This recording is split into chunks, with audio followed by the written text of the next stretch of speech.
Welcome to another exciting edition of Canon's Africa Frontiers of Innovation. My name is Victoria Rubadiri, and I'll be moderating this session.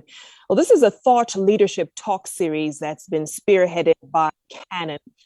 Africans aged between 15 to 35 years are the majority on the continent, and we know this. And this youth population is projected to double by 2050. So the need to innovate and find sustainable ways to support youth employment cannot be overstated.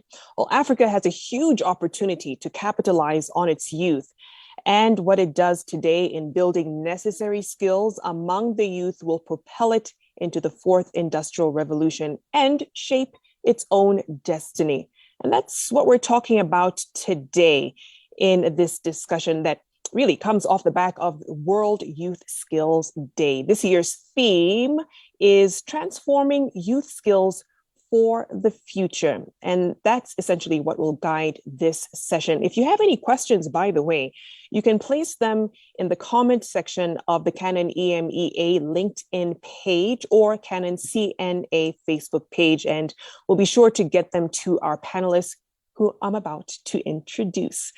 Our first panelist is Lizz Ntonjira, and she is a policy communication specialist and author based in Nairobi, Kenya. She is the go-to when it comes to strategic communications, media advocacy, and policy facilitation, with extensive experience gained with several roles that she has played in the public, private, and international development sectors, spanning over 16 years. Well, Lizz is currently the Global Communication Director at Amref Health Africa, where she leads and mentors a capable communications team.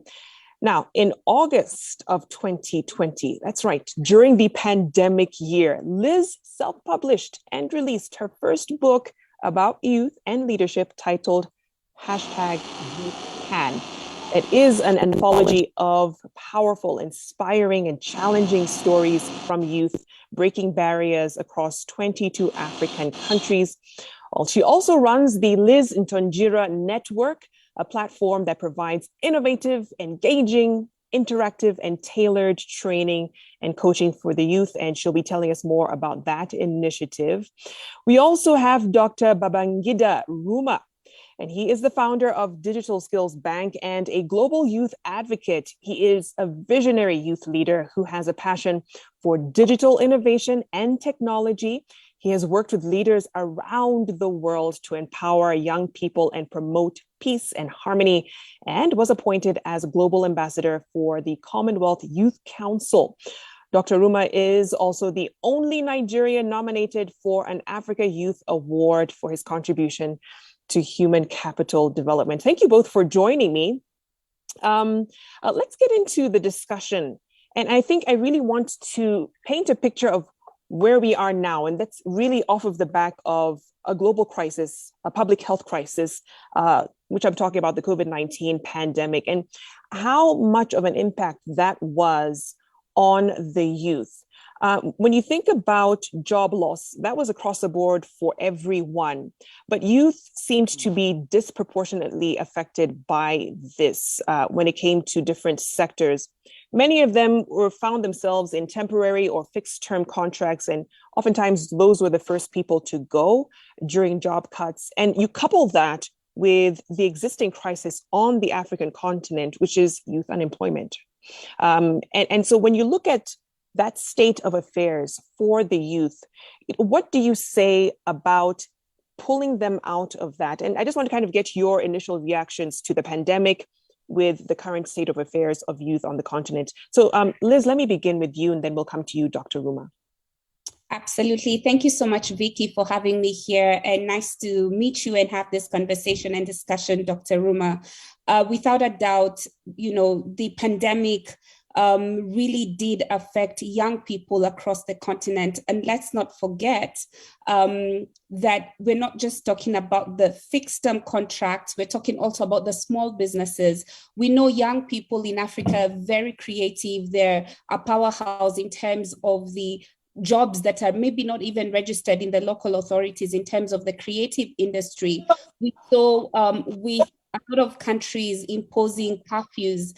One of the biggest areas where young people were employed was in entertainment places. Like we have our DJs, we have our dancers, we have different people who are performing arts in theaters. And there was a moment where people a long period of time where people were not allowed to come out of their houses. And in some countries like South Africa, you'd have to ask for permission from authorities to actually even go get some needed utilities. So it really did exacerbate the issue of job losses and unemployment in Africa. And let's not also forget children.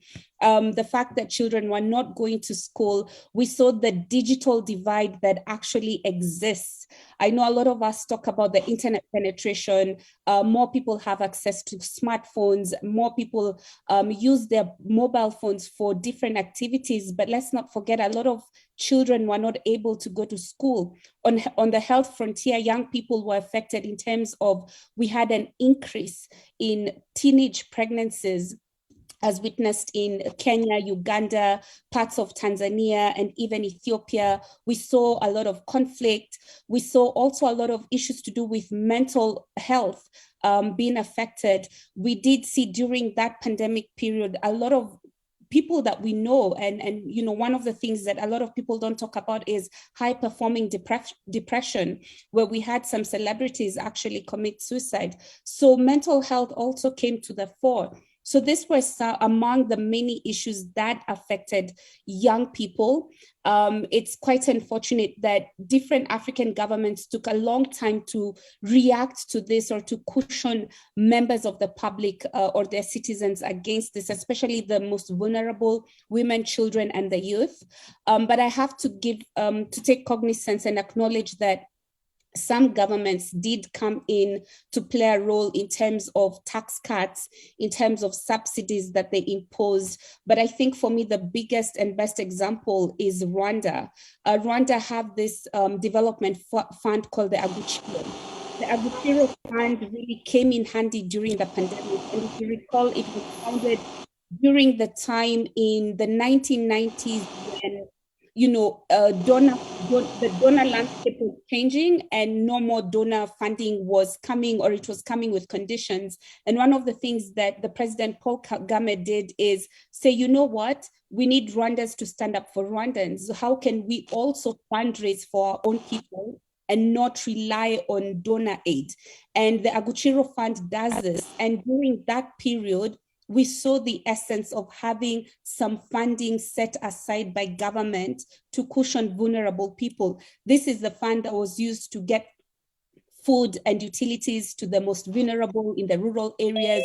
This fund also helped people with loans that were not able to pay back to their bank. So you can imagine when these things are put together, and when government put these things into consideration, what can be done to help and support young people. Absolutely. You know, Dr. Ruma, let me bring you in there, because Liz talked about the huge disruption, of course, that the pandemic was, especially to the creative industry, where quite a few young people find work and their livelihoods, not to mention also the disruption to schooling. When you think about that being a direct link to them gaining skills, and the interruption of not being in school for months on months, you know, what are some of the other residual effects or impact that you noticed also from where you are in Nigeria?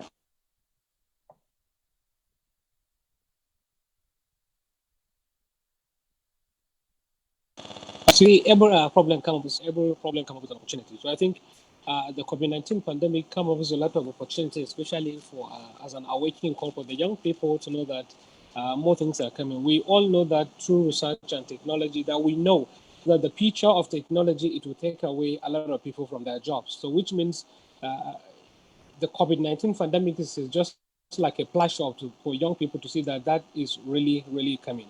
And for more that, in Nigeria, I remember during the COVID-19, our president announced a COVID-19 relief, which is there about 500,000 naira and 1 million plus in Nigerian money. But you see, one of the major problems we have is that during the COVID, our government try as much as possible to support the people, but the young people we have in Nigeria, they are not productive. Some of them they got the money, but they don't even know what to do with the money. Because trust me, in Nigeria, there are some places that they are not even connected to the internet, so they are not even aware of the government support. And however, in this case, I rely this issue to the civil society organizations and NGOs. I mean, the local actors who are within the community to empower those people. Because really, during the pandemic, our government tried. Let me say, out of 100% majority of the young people, maybe 70 to 80% have received that grant, but some of them, they end up using the money for their personal activities because they are not being empowered. So in this case, I think it is our responsibility, the civil society organizations, startup companies, to look at a way that we can help to empower those people, especially those within the rural communities. You talked about actors, stakeholders like civil society, startups, and that's the perfect segue into my next question. So we know what government has done, especially during the pandemic, in terms of the subsidies and some of the social protection programs they put in place to shield many of the citizens from the effects of the pandemic. But let's talk about some of the existing ones and probably how those could be strengthened further. We do know that governments in Africa have been trying to respond to the skills gap with the youth, particularly through institutions like TVET programs. That's the technical and vocational education and training programs and institutions. And those oftentimes are the ones that help to at least bring out skills in more practical careers, if I would say, plumbing, electricians, and whatnot. And what role would you say that plays in filling the gap with some of those, some of those jobs? And that's a gap that's really, really needed for a developing economy that you see in Africa. So Liz, let me come to you, because you find there is a stigma around some of those jobs. Okay, and in some economies, they're called blue-collar jobs. Young people don't necessarily want to get involved with some of those, even though you can earn quite a good living from it. How do we begin to destigmatize those professions so they can see the value in that? And, I guess the question is a job really a job? And can they really find dignity in that? Let me hand over to you, Liz. Yes, absolutely, Vicky. It's about us changing the narrative, particularly what we see in the media or what is consumed in the media. And more importantly, us changing the education model, particularly in Africa, right? Our education model is like, if I speak for Kenya, it's one that we are often told you need to work hard, study hard, make sure you become number 1, 2, 3, make sure you get good grades. At the end of it all, you will get a good job. So you spend about 18 years working really hard, getting good grades. And then when you're done with university and high school, at about 21, 23, 25, you're told, okay, now create your own employment, become an entrepreneur, get into plumbing, get into landscaping, it's impossible because you've not been equipped or nurtured from a young age with those skills to be able to carry out that work. And it's so interesting, I'm fortunate enough to have traveled because of my work, and some of these jobs that in Kenya in particular, we look down upon, like plumbing, landscaping, are some of the coveted jobs out there in Europe. Because for you to go to a mechanic, a lot of people have had to do DIY because it's too expensive to go to a mechanic, for instance, in Europe. So I think it's for us to change the narrative, what is consumed. Number 2, the education model needs to really meet what the market is looking at. But in as much as I say that, it wasn't all doom and gloom, because I like looking at the glass half full instead of half empty. The pandemic also saw a lot of, like what Dr. Ruma is mentioning, a lot of people saw challenges and they thought of opportunities. And part of those opportunities were innovation. And innovation cannot be only singled out or limited to technology. There's a lot of innovation that happens beyond technology. An example is in Ghana, for instance, where 2 brothers called Richard and Jared came up with this solar-powered hand washing contraption that ensured that it is timed that you have to clean your hands for 20 seconds as WHO guidelines, such thinking out of the box, like what can I do with the challenges that are presented at the moment? I mean, we saw the very famous Kabi, I hope I'm pronouncing his name properly, the most followed human being on earth, who was a factory worker, and because of the pandemic became redundant. And what did he do? He decided, you know what, I don't even have to speak. Let me just share what I'm feeling. And this is the power of, social media platforms. Not even going too far, Elsa Majimbo, look at where she is right now, So there's a lot of opportunity in terms of thinking broadly. Not just books are really critical. They're very important. They lay the foundation, but I think it's really important for our education models in Africa to really align with the market needs at the moment. Through Amob Ibrahim survey, and report, we churn out about 30 million young people annually in the labor market. Who's gonna hire 30 million people annually, for jobs that are not there? How can we start nurturing things like AI, artificial intelligence, coding from the age of 6, the age of 3? How can we start teaching kids how to do plumbing, to become mechanics, etc., from a very young age? And it's something that they can grow up to. Who knows, when you start as a mechanic, you can own your own airplane manufacturing industry, It's really interesting, Liz, and I'm glad you mentioned the issue of the market alignment. Oftentimes is that skills mismatch. So you'll have a young person who went through 4 years of university and they expect that I will be working in this field because I have this piece of paper. And the reality is you may not. And there might be a need to innovate and also transfer those skills to a completely different sector. Dr. Ruma, how do you start to advise a young person like that? They may not be as big as Elsa Majimbo and Kabi on social media in terms of being innovative, but what do you tell them practically? You see, what I describe about creativity and talent is what you can make. And we both know that in Africa, we go to school and then we get a certificate. You see, this is one of the reasons why I'm advocating for Nigerian government to combat our universities to vocational skill centers. Because at the trending moment, we both know that skills matters a lot. However, or else we can maybe rechange our curriculums in the university, because you can go to one of the universities in Nigeria and find out they're using the same curriculum for more than 25 years ago. So the time, things change and we have to change with them, and most of the time. So with the available of social media and internet, today we see that many people have achieved a lot in terms of skills development. That means on our own, despite of that, we personally believe that having degree certificate is good as well, but having a skills is really more important.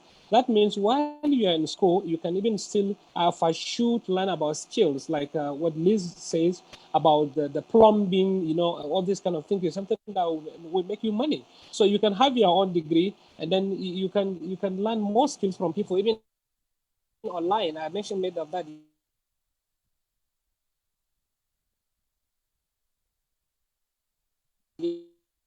yesterday, that through online, so that you can learn and become self-independent. And as she said, that through the More Foundation survey, that there's over 1 billion young people. This is actually something that we both know, that Africa is grooming, and most of those people that have come in Africa, they are young people, which means nobody should tell us that there is no job. For instance, in Nigeria, in every university, in each state of the country, so we have, how many states do we have? Which means how many universities?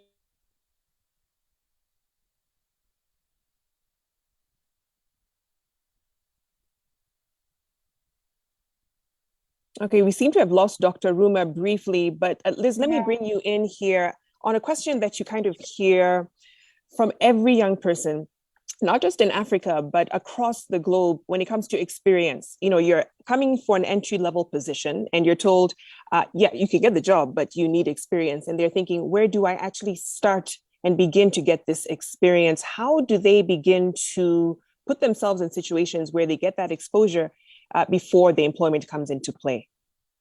Thank you for that question, Vicky. Apprenticeship and mentorship. Yes, we have. I'm really big on mentorship and apprenticeship, which doesn't happen enough in the African context. And it's quite unfortunate because, and this is about the two different generations, the young people and the people who've been there, the giants that I always call who've been there before us. It's about having that exchange of skills and knowledge. So it's quite surprising to me that, in 2009 in Kenya, for instance, in the public service, the retirement age was pushed from 55 years to 60 years of age. Why? Because they felt there would be a lacunae left or a vacuum left because there wasn't enough young people within the public sector to take up some roles. Recently, there is a bill called the geriatric, sorry, I need to get the name right, Geriatric Bill 2021, which really is about calling back people from specific special sectors like education, health, back into the public sector beyond the retirement age because they feel that there's still that skills gap. Now, this is the funny thing. I live in a country where the mean age is 20.1 years old.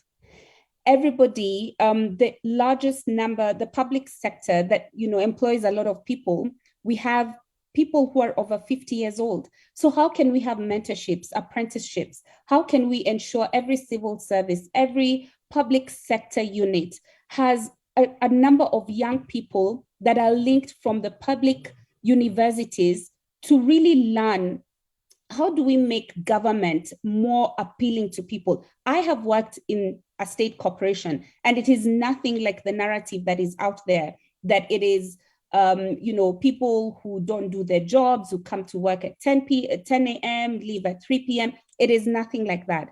As far as my experience is concerned, I have seen people pull in hours, really successful stories, but the government is not really able to articulate and tell these stories or package them in an appealing way to young people. I think the Ministry of ICT has really been trying through the program called Ajira. We've seen a lot of partnerships with MasterCard Foundation in their program called Africa Works, Young Africa Works. We've seen more and more private sector, the development sector, and government come together to find a solution in how they can get young people into these various positions. So I think for experience, I challenge young people out there, don't just sit on your, don't just sit and think, after I finish this doctorate or after I finish this degree, there is a job waiting for me.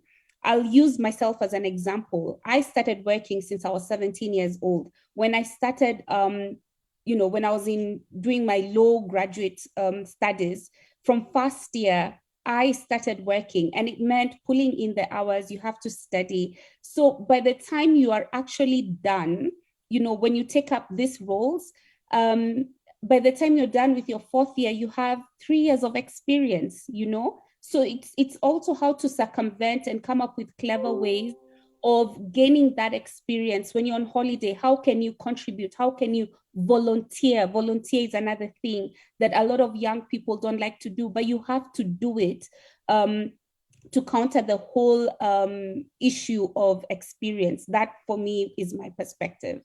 It has to be a two-way thing. There has to be proactivity from the young people to seek out these mentorships.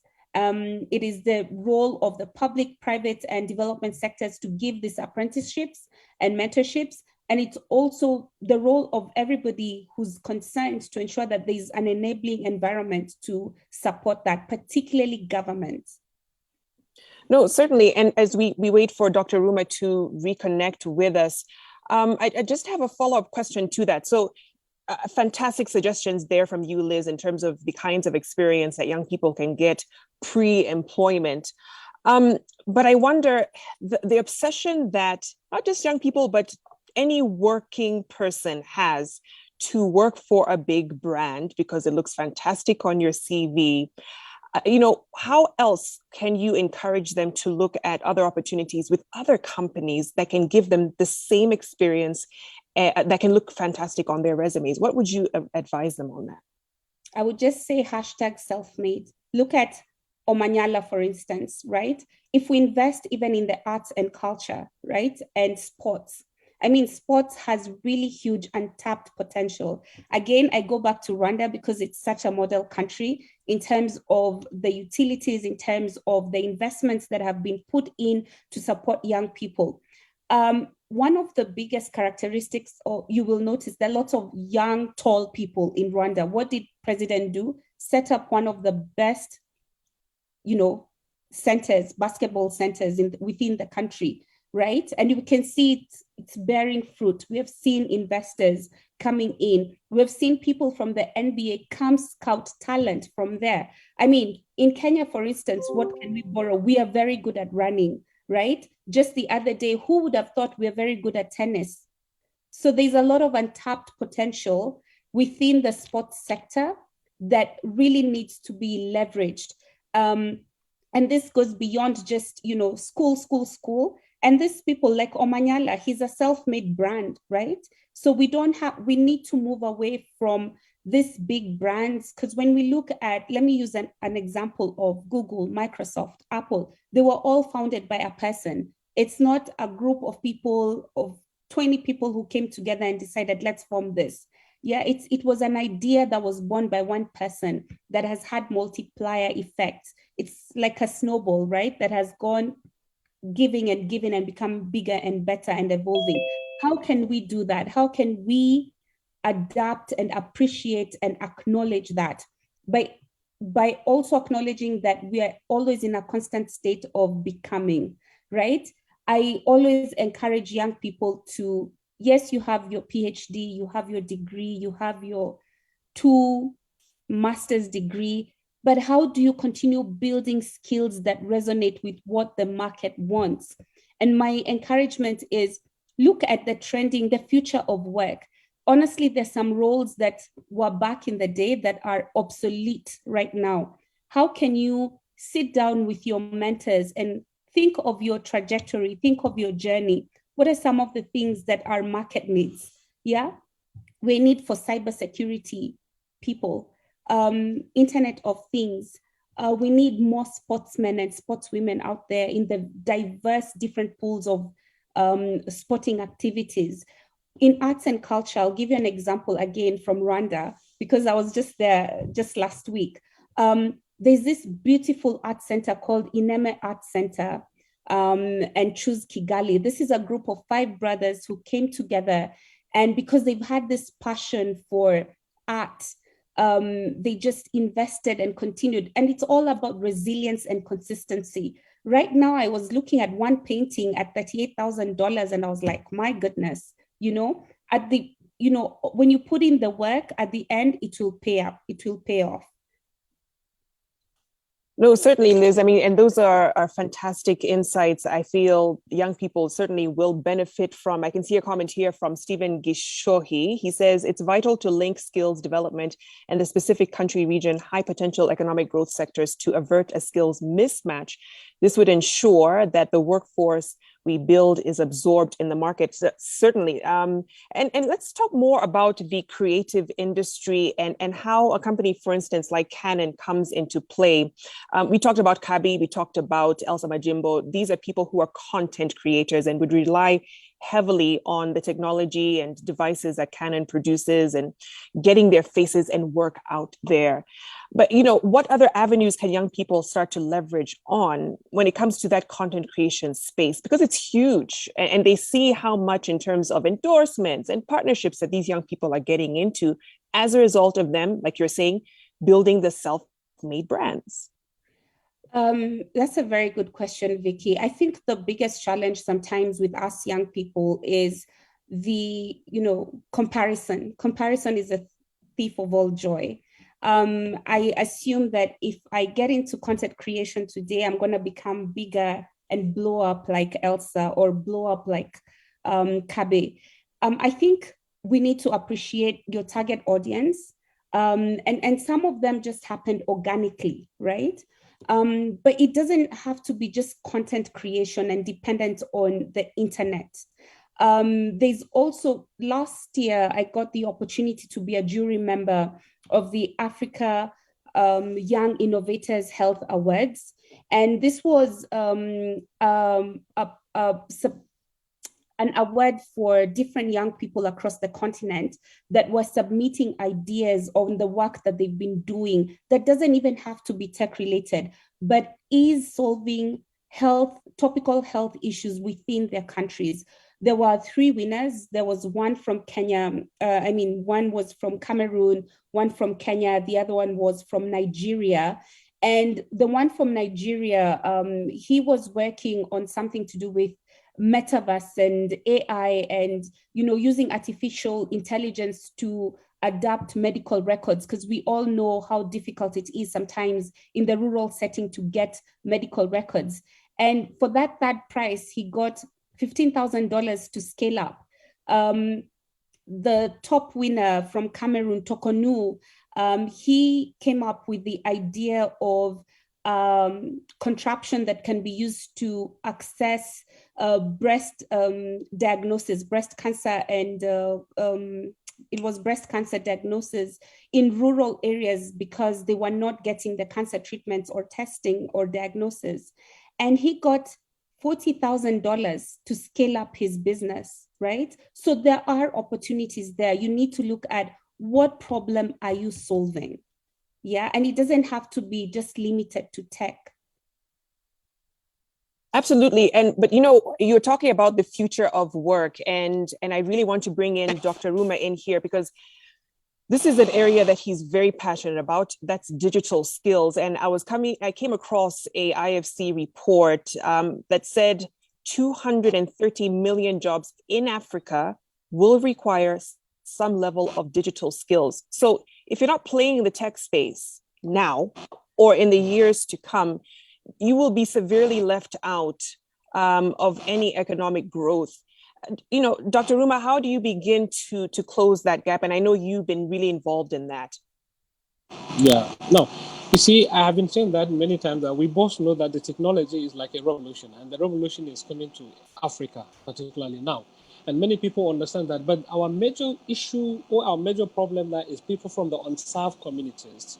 Those people, they have no access to the internet and they have no access to even a smartphone. They don't even have a smartphone. So if the revolution has been adopted or it has been in Africa almost everywhere, how can those young people can get access? That is the major problem.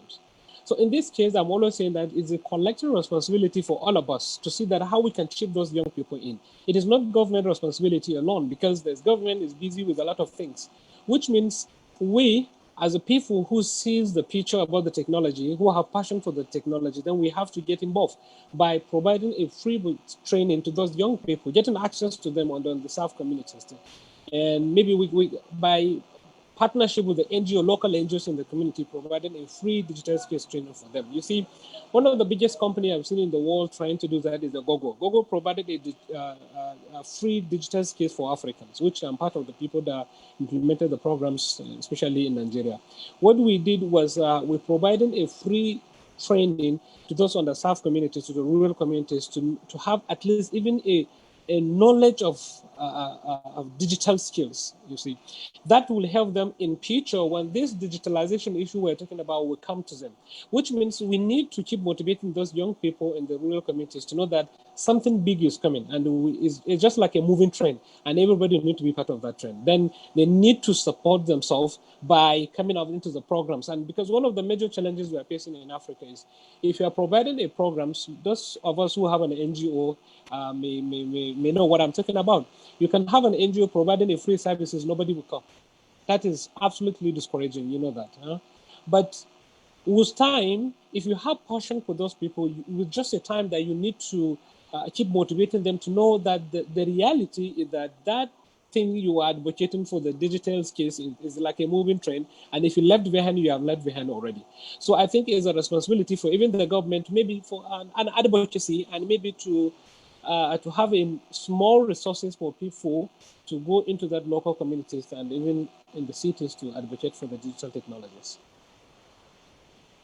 Absolutely. And I want to keep you on that note, Dr. Ruma, just in terms of, I want to go a bit controversial.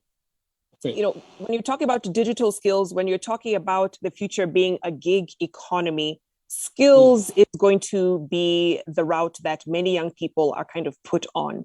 And the reason I say that is because when you look at a career like computer programming, it can be, a dual path. One person can go the conventional way, study for the 4 years, get their degree. Another individual can do a few months of training and get more or less the same skill set and get a job in fewer than the 4 years that their counterpart did in university. And so the question is, a piece of paper versus the skills you'll get to land the job. And think about that in the African context, where a piece of paper is paramount to get your foot in the door in terms of employment. But what do you say to that debate? You see, there is one thing I always said. I always say skills, not degrees. In fact, that is, I've presented paper almost, I think, around 3 times, that skills, not degrees.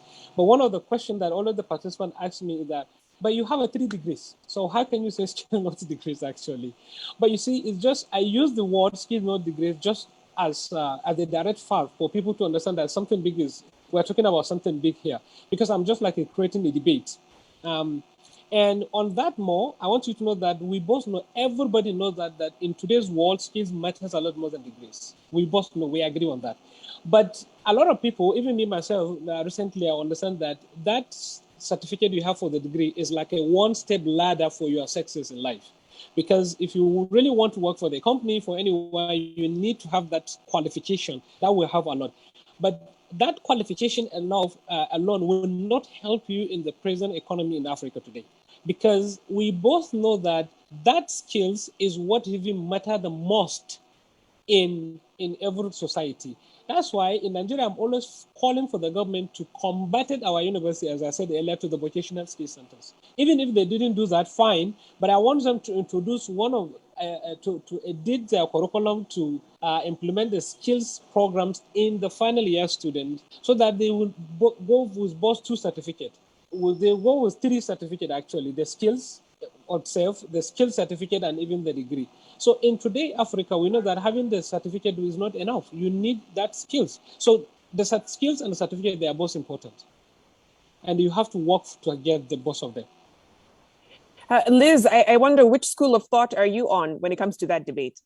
Well, I'm from the school of thought of, I don't think it's either or. I think they're both equally very important. And I look at a degree in this way. If I know Vicky is a brilliant moderator and there's something happening in the Oscars and I have an Oscar contact, right? And I make the introduction, right? The degree part is the fact that you have been practicing this. You have some level of foundation on this. The rest is on the skills part is for you to make your case, right? So for me, it's not either or. I feel the 2 complement each other. I don't think, for some careers to be medicine, law, engineering, you need the papers, whether you like it or not, right? But I think it's about how do the 2 complement each other, depending on where you want your career trajectory to be. And that goes back to the initial point I made on, the education models in different countries. The education models need to be really reviewed. And Dr. Ruma alluded to it. Some of the curriculums that exist were there 30 years ago, 40 years ago. Times have changed. Professions have changed and evolved. How can we make sure there's that alignment? So for me, they complement each other, because one sort of makes the foundation, the other is the skills that you can actually do the job. Absolutely.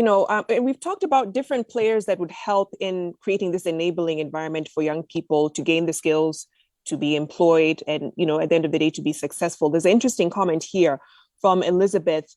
She says, digital and digitally enabled jobs require skills and accelerated inclusive connectivity. The youth ecosystem should work together to ensure supply and demand are in sync. And I want to bring another player that we haven't quite talked about when it comes to employing young people and skilling them, and that's SMEs. They are the biggest employers on the African continent. And how do they begin to engage young people in offering the skills and opportunities Many times they're not as capacitated fund-wise to give them the money required, but they can give that experience. So how would you advise players like SMEs to start positioning themselves to absorb many of these young people who could elevate the work that they're doing? Let me begin with you, Dr. Ruma, then I'll come to you, Liz. Okay. You see, one of the things I've always said that is that in Africa, in Africa, everybody, most likely every young person have a skills, have a talent. It's just that they don't know how to utilize that talent. So if you see, there's one organization I know in US, what they normally do is that they hire people from Nigeria to work for them. They just came to Nigeria, look for the skills people and take them there, show them this is what they will ask you, what skills do you have? You just say, I have skills on that. And then they can give you more and more training on that skills. So actually what I'm saying is that young people in Africa, we have as much as young people in Africa, we both know that. That means we have to prefer them. We have to give them more and more training and then tell them that this is something that you can do it. So I think if we motivate them and encourage them, they can get involved.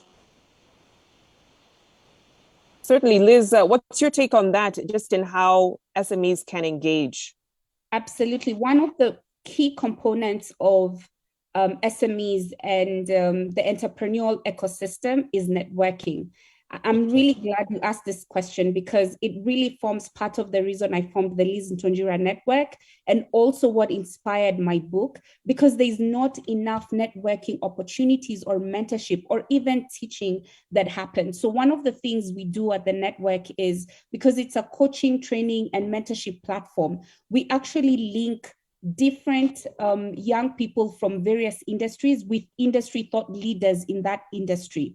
Because sometimes young people are not even looking for the capital, though it's something that's key for them. They're actually looking for exchange of knowledge. I want to hear what you did. Where were the biggest pain points? I'm in the same industry. What can you advise me? What do I do to avoid big losses? How can I make sure I'm not running into huge overheads? That's what young people want to hear. There are not enough networking activities that happen. And I really challenge businesses like the SME community. I've seen a lot of like the OWIT, there's the OWIT, the FEWA, these are different women enterprising groups that come together for learnings and exchanges. But then you see the same people over and over. How can we ensure we integrate other young people within the same industries? Not feeling like, oh, if Liz comes into this, it's going to be competition. There's enough for everybody to go around, right? How can we ensure we are passing the baton? And that really formed the basis of even my book. The youngest person featured in my book is only 9 years old, a social entrepreneur from Nigeria who started her own Ankara line of teddy bears. She's called Grace Busari. And what inspired her was, how could she help other smaller children like herself to get into school? Now imagine if she was learning this big Barbie doll groups or other SMEs that come in. I mean, when we move together, we cover more ground.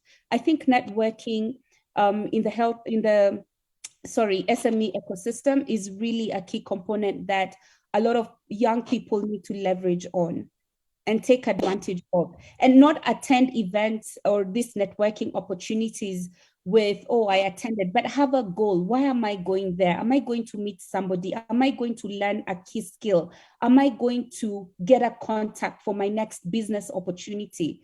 So we need to really think of the end goal in mind. I think I want to add something. Yeah, go ahead, Dr. Ruma. Okay, I want to add a point, but based on what Liz says, actually. You see, one of the things that we are having problems in today is the actors. I mean, all of us, sometimes a group of young people can come to we want to learn something from you. We want to be like you. The first thing that comes to some of us will be like, you can't be like me, this kind of things. It will be like, it's very difficult. You see, that means we need to even change ourselves and motivate the young people, even if it's difficult, motivate them. And networking, it's helped a lot. And we need to have the mindset that we attended the programs to learn about the business, about entrepreneurship, and to even utilize it, not just to go having a certificate and come back. There's a lot of problems in that. I think we need to have a vision, first of all, for what we ever do. Thank you. Absolutely, and just to kind of keep on that same note, I know Canon runs the Maisha program here in Kenya and many other African countries, and it basically gives them vocational skills. And I think so far it's reached nearly 6,000 youth. And many of these young people walk away with qualifications, they've gotten jobs, others have started businesses. And I want to get to that because Liz, as you know, here in Kenya, the clarion call to many youth who can't get a job is start a business. And it sounds amazing. And we do know there's affirmative action funds that are targeted at the youth to take advantage of this. But many of the youth complain that it's not enough. We need more capital, we need more support. How do they effectively start on their own? And what needs to be done to ensure that they are set up for success? Absolutely. I think it just goes back to what Dr. Ruma talked about, like somebody getting into business and they want success the following day. Success is a slow but gradual process. You will start seeing, meeting your margins in 2 years, in 3 years. Give yourself an incubation period. Yeah. You don't get into business and expect, oh, I'll be, and sometimes it's the narrative that media perpetuate. Like when we look at a lot of rags to riches stories, gives a lot of young people this false hope or enigma that, oh, I can start a business today and tomorrow I'm a millionaire. No, it doesn't happen like that. I think we need to hear more of the pain points of the journeys that people have gone through, that really challenging journeys that people have gone through. I know people who've taken 10 years to build a business. And at year 8, they felt like giving up, but they kept on being resilient, etc. And those are some of the stories that we need to hear more. We need people to come up with business plans and to know how to manage their finances, like accounting, how to file their taxes, how to, not take shortcuts, but actually go the long haul to setting up a proper, thriving business. I think, which goes back again to some really key instrumental courses or lessons that young people need to know, not just for like to get a job, but to also help themselves in personal finances.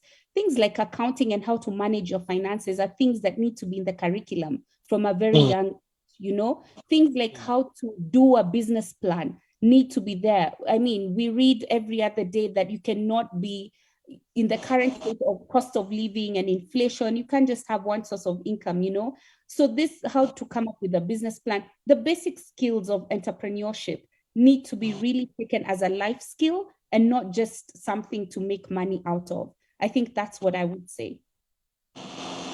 No, certainly. I came across an interesting stat from a PwC survey, and they talked to young people aged between 18 to 24 years.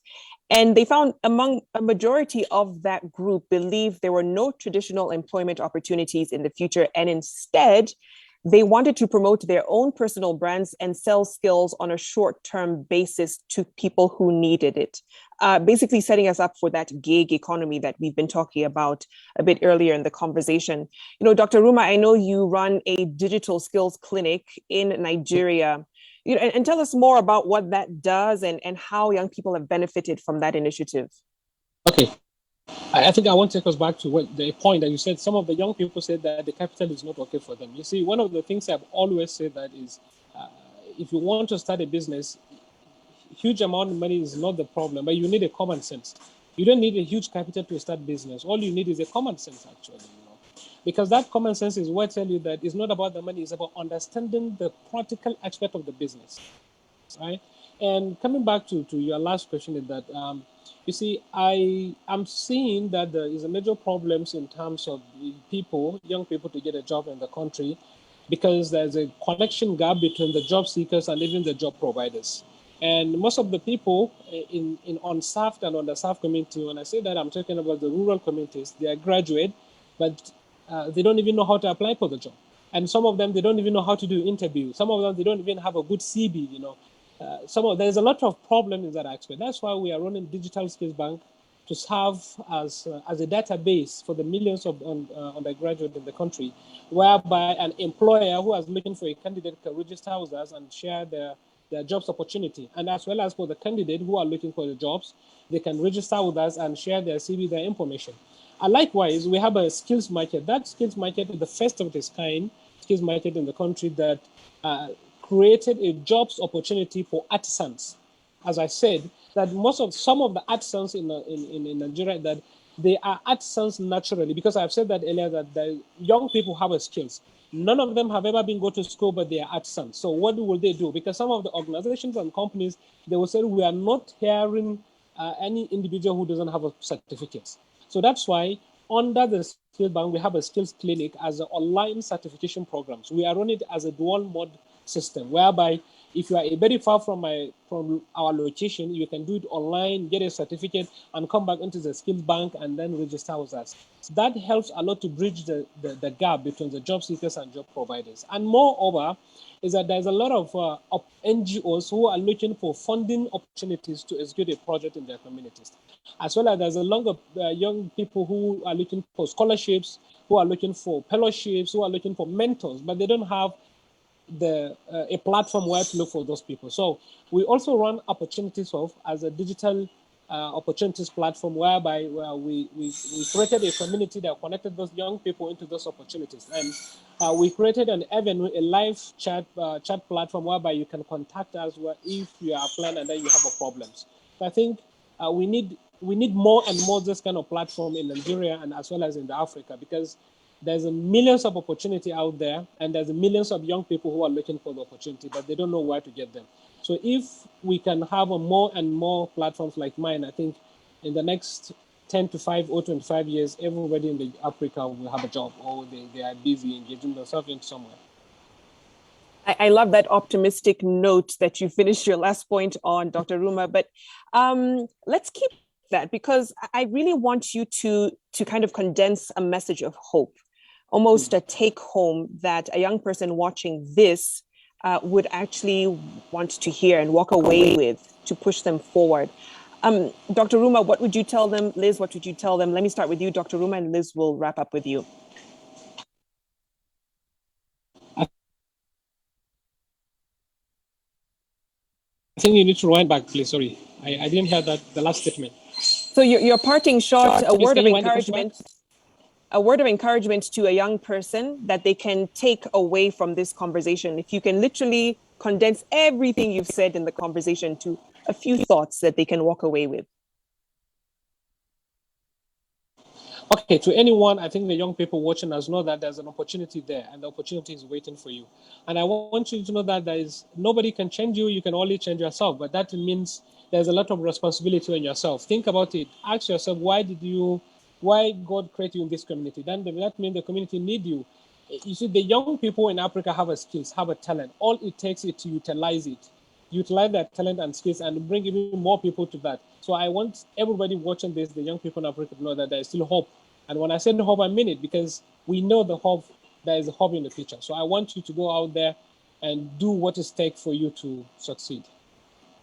Fantastic. Well said. Liz, last word goes to you.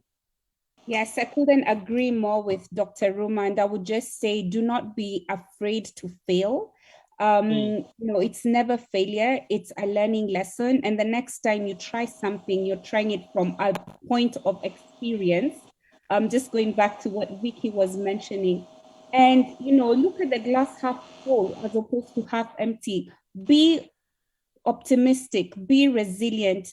It will fail once, fail second time, fail third time, but don't do it the same way, because you will fail. But try different ways of doing different things. But I think the biggest challenge facing the youth, which is unemployment, which is the jobs or skills gap, is the solution is multifaceted and requires multi-stakeholders to come together and come up with these solutions.